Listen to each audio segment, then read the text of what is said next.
Alright, let's pour ourselves a generous mental cup of coffee and wander through Alain de Botton's Status Anxiety. This isn't just a book about jealousy or keeping up with the Joneses, it's more like an X-ray of the modern soul, showing us how much of our daily stress, ambition, and even our Instagram scrolling habits are rooted in a deep, sometimes embarrassing desire for status. I'll take you through it in rich, human-style paragraphs, starting with the intro, expanding on each theme, weaving in examples, adding some humor, and closing with final thoughts. Introduction: the quiet ache we don't talk about. Imagine you're at a school reunion. You walk in wearing your nicest shirt, holding a drink, telling yourself you're fine. And then you bump into that person. You know, the one who somehow managed to land a glamorous career, a photogenic family, and a vacation home in Tuscany. They casually mention they just got promoted again. You smile, nod, congratulate them, but inside you feel a small, sharp pang. That pang? Alain de Botton has a name for it: status anxiety. In this book, he peels apart the polite smiles and social niceties to examine why we feel this way, where it comes from, and whether we can ever be free of it. His tone isn't finger-wagging or pitying. It's more like an insightful friend who's read a lot of philosophy and can't resist telling you about it over dinner. De Botton's core argument is simple but uncomfortable. In modern society, our sense of self-worth is heavily tied to how we believe others see us. And because the ladder of success has no top rung, most of us live with a constant undercurrent of anxiety, worried we're not climbing fast enough, or worse, slipping down. Where status anxiety comes from. De Botton starts by pointing out that status anxiety wasn't always this intense. In medieval times, for example, your social position was mostly fixed. If you were born a farmer, you died a farmer. It wasn't fun, but you didn't spend your life comparing yourself to the king's second cousin. Modern life flipped that on its head.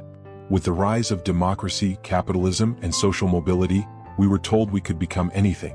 That's inspiring, until you realize the flip side. If you're not successful, society subtly suggests it's your own fault. We went from blaming fate to blaming ourselves. And thanks to media, advertising, and social networks, we're constantly reminded of how well others are doing. Once upon a time, you only compared yourself to your neighbors. Now you can compare yourself to a millionaire in Singapore before you've even finished your morning coffee. The 5 causes of status anxiety. De Botton lays out 5 main drivers that keep this anxiety alive and well. Lovelessness. We equate high status with being loved and low status with being ignored. When we fear losing love, we scramble for status as a substitute. Expectation. Modern culture tells us we can achieve greatness if we just work hard enough. That's motivating, until reality doesn't match the brochure. Meritocracy. On paper, it's fair. Rewards go to those who earn them. In practice, it means that if you fail, it's seen as a personal flaw, not bad luck. Snobbery.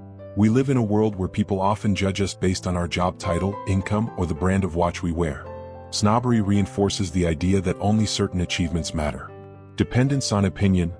Our happiness can hinge on what others think of us, which is a pretty shaky foundation for peace of mind. The depressing part? All 5 of these are magnified in modern society. The hopeful part? Once you see them clearly, you can start loosening their grip. The price we pay for chasing status. De Botton isn't saying ambition is bad. Wanting to improve your life is healthy.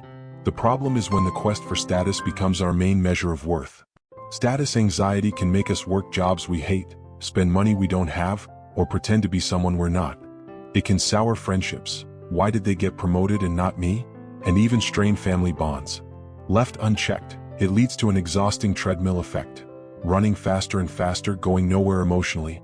He also points out a cruel irony: the higher you climb, the more you compare yourself to those above you. Get a raise and suddenly you're not thinking about the friends earning less, you're noticing the colleague who earns more. Possible antidotes: how to loosen the grip. In the second half of the book, de Botton explores 5 ways humans have historically tried to calm status anxiety. They're not quick fixes, but they're surprisingly practical if you lean into them. Philosophy. Thinkers from Socrates to Schopenhauer remind us that the opinions of others are often fickle, shallow, and not worth reorganizing our lives over. Philosophy can help us question what success really means. Art. Great works of art remind us of shared human struggles, making us feel less alone in our failures and more connected to universal experiences. Politics. Shaping societies to value more than just wealth and fame can reduce collective anxiety. Easier said than done, but it's possible. Religion. Whatever your beliefs, religions often redirect focus from worldly rankings to deeper values like compassion, humility, and service. Bohemianism. This is the rebel's path, rejecting mainstream measures of success altogether. Bohemians value creativity, freedom, and unconventional living over paychecks and titles. Humor is a secret weapon. De Botton slips in another subtle antidote: humor.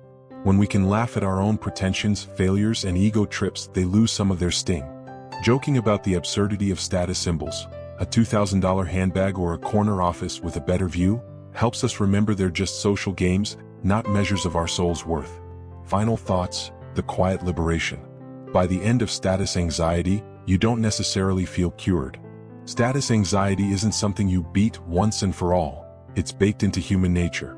But you do feel more aware, and that awareness is a kind of freedom. You start noticing when you're doing something just to impress others, when you're measuring yourself against someone else's scoreboard, and when you're letting an imaginary audience control your mood. And in those moments you can step back and ask, is this really my definition of a good life? De Botton's gift is making philosophy feel like a warm, slightly mischievous conversation. One where you're allowed to admit your insecurities, laugh at them, and then slowly, gently loosen their hold. Because maybe the ultimate way to beat status anxiety isn't to win the race, but to realize you were free to leave the track all along. Alright, let's pull up a chair, pour ourselves a cup of something warm, and talk about Strangers to Ourselves by Rachel Aviv. This isn't the kind of book you breeze through like a beach novel. No, this one lingers in your head long after you close it, quietly tugging at the threads of your own ideas about mental illness, identity, and what it means to get better. And Aviv doesn't just tell stories, she gets under their skin. She moves through each case with the patience of an archaeologist and the empathy of someone who's been there herself.